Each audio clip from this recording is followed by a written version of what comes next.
Et entre vous et Toumba, qui est arrivé le premier au stade? Bon, vous savez, on est rentré au même moment, mais pas le même temps. Vous étiez derrière lui ou bien devant lui? Moi, je n'ai pas vu Toumba rentrer au stade. Vous l'avez trouvé au stade? Je l'ai trouvé à l'esplanade avec les gens. Ils étaient en train de se battre avec ces bérets rouges, les soi-disant bérets rouges. Donc, vous l'avez trouvé au stade? Oui. Il se battait avec des bérets rouges? Oui, je l'ai vu quand même. Ça, c'est clair. D'accord. Cette manifestation-là, vous étiez pour ou bien vous étiez contre? Moi, je suis militaire. Comment? Moi, je ne suis pas politique. Non. Moi, je me suis même pas... Est-ce que vous étiez d'accord qu'il y ait manifestation? Je n'étais même pas au courant s'il y a manifestation. Oui. Est-ce que quand vous avez appris ça, vous étiez d'accord que ça se tienne? Bon, monsieur le procureur, la manifestation, c'est un droit. C'est ce que nous a appris. C'est pourquoi le président Dadis ne pouvait pas nous utiliser. Il connaissait ce qui est dans notre tête.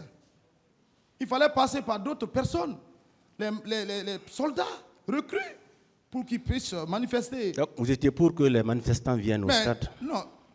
Vous dites? Vous étiez pour que les manifestants viennent au stade? Non, moi, je n'étais pas au courant s'il y a manifestation au stade. Non. Comment je peux être pour? Non. Est-ce que vous avez aimé ça ou bien vous n'avez pas aimé? D'abord, moi, j'aime que chacun manifeste sa joie de manifestation. C'est un droit humain. C'est dans la Constitution, je pense bien. Un citoyen, si tu as besoin de manifester, tu manifestes légalement. Si l'autorité accepte des fois. Bien. Et puisque depuis le début de ce procès, vous êtes dans cette salle, vous avez suivi le défilé des différentes victimes. Est-ce que vous croyez en ce que ces victimes-là ont déclaré ici? Monsieur le procureur, je ne peux pas confirmer ou infirmer les dires des victimes. Dire oui, c'est être insensé. Dire non, parce que ces événements, le reste, ils ont expliqué, ça n'a pas passé devant moi. Je ne peux pas confirmer. Mais vous avez quand même une conviction. Ma condition est qu'il y a eu des morts. Une conviction. Il y a eu des morts. Parce qu'il y a eu des hommes ensevelis. Vous confirmez qu'il y a eu des morts? Oui, il y a eu des morts parce qu'on a vu à la télé. D'accord. Vous confirmez qu'il y a eu des cas de viol? On a vu des femmes ici. Bon, non, permettez. Au huis clos, on était là ensemble. Vous avez vu des femmes qui ont expliqué ce qu'elles ont vécu au stade et après le stade. Est-ce que vous avez cru en cela?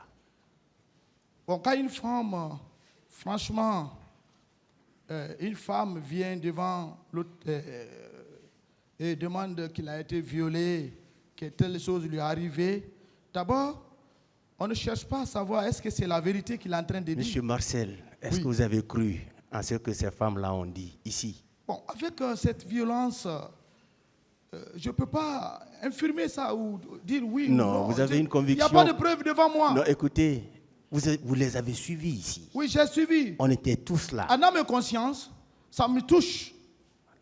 Vous pensez que ces femmes-là peuvent inventer tout ce qu'elles ont dit ici? Les femmes-là ne peuvent pas inventer. Il faut se dire la vérité. Ça veut dire que ce que ces femmes-là ont déclaré, c'est bien vrai. Il faut se dire la vérité. C'est au tribunal d'apprécier les dits. Mais moi, personnellement, en tant qu'être humain, quand une femme se lamente en ce sens, vraiment, c'est la consoler. D'accord. Et les cas des disparus? Vous croyez en cela, qu'il y a eu des disparus, des gens n'ont pas retrouvé Vous savez, monsieur le procureur, c'est une question très perplexe que vous me posez. Quelque chose que tu as vu et que tu as vécu, tu peux affirmer. Mais quelque chose qu'on t'a dit, il faut chercher à connaître, est-ce que c'est une réalité ou une fausse réalité? Oui, nous croyons. Mais quelque part, il se peut, je dis bien, il se peut que le président Dadis, avec son clan, pouvait dissimuler certains corps. Il faut être franc. Vous croyez que le président Dadis était capable de dissimuler des corps? Mais il peut le faire. S'il a eu l'audace, le courage d'envoyer ses soldats mal formés au stade, mais il peut le faire. Pour ne pas que son pouvoir soit encore plus sali. Merci. Peut-être. C'est ce que je peux dire. Mais je n'ai pas vu de corps dissimulés. D'accord. Et je n'ai pas assisté.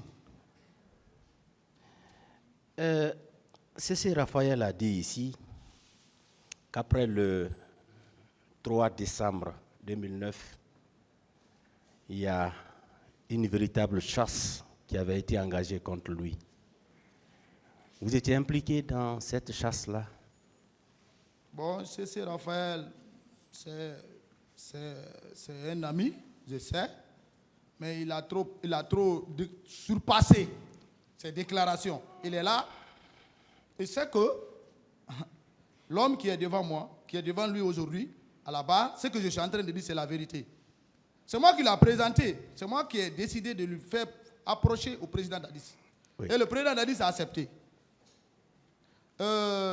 Le faire chasse à l'homme. Même son jumeau, c'est moi qui l'ai sauvé. Son jumeau. Parce que le 3 décembre, il y a eu beaucoup d'arrestations. Je l'ai sauvé. Oui. J'étais contre lui-même. Vous avez compris ma question? Oui. Voilà. Est-ce que vous étiez impliqué dans cette chasse? Non, moi je ne suis pas impliqué à la chasse d'un homme. Aucun militaire. Vos hommes n'étaient pas impliqués non plus? Non, moi je n'ai pas d'homme au procureur. Monsieur le procureur, je n'ai pas d'homme, je suis un subordonné qui est devant vous. Peut-être mon influence, mais ce n'est pas d'homme.